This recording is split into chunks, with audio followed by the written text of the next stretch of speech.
الو فيش شكلتها ها ايوه رجعت لك الو الشربوطه مرحبا شنو انا اسمها منال جنين الريزيرفا مصاحبي تعتمد على التليفونات ما اسمعش تليفون اخبار غير لما امك تحكي معه صباح الخير حبيبتي. Souvenez-vous, c'était en 2011, Sameh Zouabi séduisait le jury avec son film Téléphone arabe. Mais retour à l'édition 2018, ce soir nous vous proposons une rencontre exclusive avec Kairon. Le réalisateur était présent hier pour l'avant-première de son film Mauvaise Herbe. Également au programme, un focus sur le jeune cinéma libanais. Vous avez sûrement vu cette affiche des dizaines de fois. Mais connaissez-vous vraiment son histoire? Je ne connais pas l'histoire de l'affiche, mais elle m'inspire les années 50 à cause du slip du garçon. Son histoire, je ne la connais pas. En revanche, ça m'inspire la chaleur, les pays du Maghreb.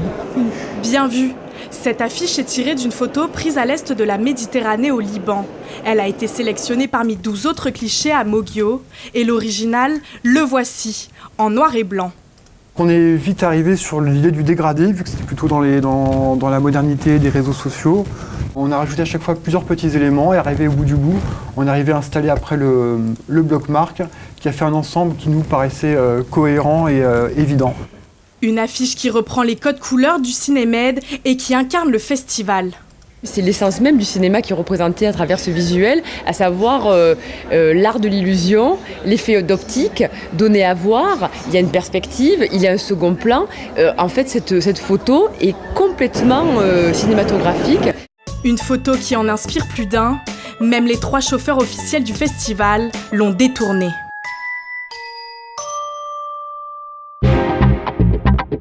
Bonjour Kairon. Bonjour. Il s'agit de votre deuxième film. On passe du rire aux larmes en un claquement de doigts. C'est comme si vous ne vouliez pas vous attarder sur les moments difficiles. Ce que je veux, c'est justement passer de l'un à l'autre. Donc il y a des moments difficiles, il y a également des moments joyeux. C'est pas une question de ne pas s'attarder, c'est une question de ne pas s'enfoncer. Il y a toujours une limite où si tu dépasses cette limite, ça y est, c'est lourd, ça devient tire-larme et là c'est forcé. Et il faut toujours couper juste avant. Vous abordez énormément de thèmes différents, de la pédophilie et l'amour chez les seniors, mais vous n'en approfondissez Qui vont souvent un en ensemble. particulier. Ça peut être un défaut, une qualité, mais c'est vrai que mes films sont denses. C'est un choix artistique. J'aime parler de plein de thématiques, même en une. C'est vraiment un style d'écriture. J'ai pas de justification sur ça. Moi, j'aime bien, je m'ennuie très très vite dans la vie, et donc au cinéma aussi. Et quand j'ai compris le film dès la 2e minute, et que de la 2e à la 80e, il se passe que ça, moi ça m'ennuie. Donc j'essaie d'alimenter. Catherine Deneuve fait partie du casting. Elle est l'icône du cinéma français. Elle représente quoi pour vous? Moi je suis très content qu'elle soit avec nous. On a joué avec son image et on l'a emmenée ailleurs. Et puis elle a joué le jeu, donc c'est super. J'ai aucune pression par rapport à ça. Je la traite comme j'ai traité n'importe quel figurant, ou mon équipe technique ou les autres comédiens, ou avec politesse, avec respect et empathie. Mais j'ai pas ce truc de « Oh, un tel il fait ça, alors je vais être en tremblant », pas du tout. Vous êtes humoriste, scénariste, réalisateur, acteur. Vous préférez être sur scène, derrière la caméra, devant? Quand je suis sur scène, c'est vraiment quelque chose de personnel et je suis avec le public et je kiffe et je suis hors du temps pendant 1 heure et quand je sors, je suis lessivé. Mais le cinéma, c'est une aventure collective où là, tout est décompressé dans le temps. En spectacle, j'ai une vanne en tête, je la dis, elle est passée, c'est bon, on passe à autre chose. Là, entre le moment où je l'écris, je la corrige, je la fais apprendre par cœur, ensuite on la fait sur le tournage, on trouve le bon ton, ensuite on la monte, c'est très très long. Mais au final, quand ça sort, je suis content de le partager avec le public, donc c'est vraiment 2 choses différentes. C'est comme si, je sais pas, t'adores entre la glace et le poulet, qu'est-ce que tu choisis? Tu peux pas choisir. Ces 2 trucs, c'est indispensable. Merci beaucoup d'avoir répondu à nos questions. Avec plaisir. Et bonne continuation au festival. Merci, toi aussi. Réalisateurs, producteurs, distributeurs, ils sont une vingtaine de professionnels venus défendre les couleurs du Liban. 20 ans après la fin de la guerre, le cinéma libanais tente d'exister sur la scène internationale. Quand on voit la programmation des multiplexes et qu'on voit qu'il y a de plus en plus de films libanais. Producteur depuis 2003, Georges Choukair se bat pour stabiliser une industrie émergente.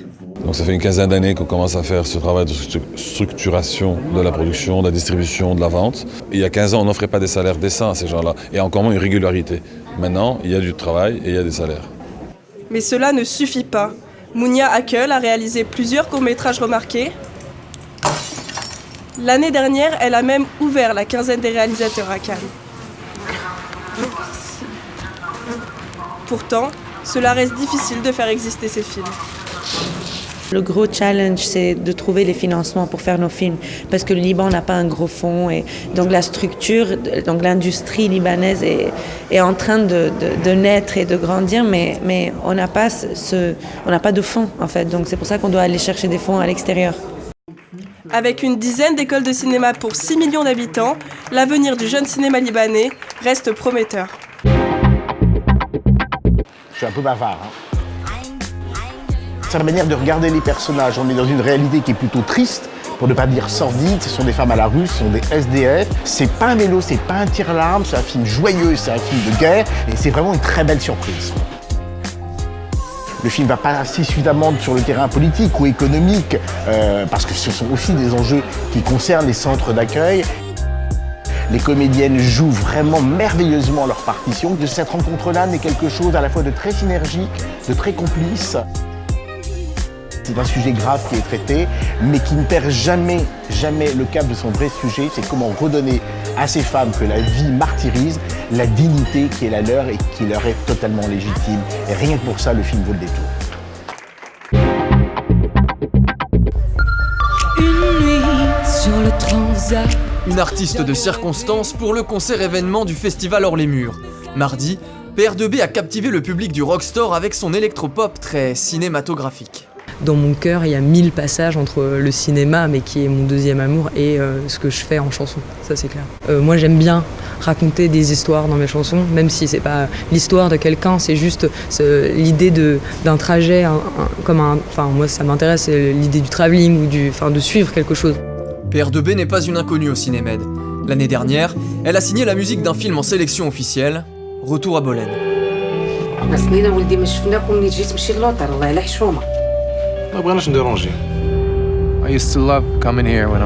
Demain, nous recevrons le président du jury, le réalisateur Robert Guédiguian.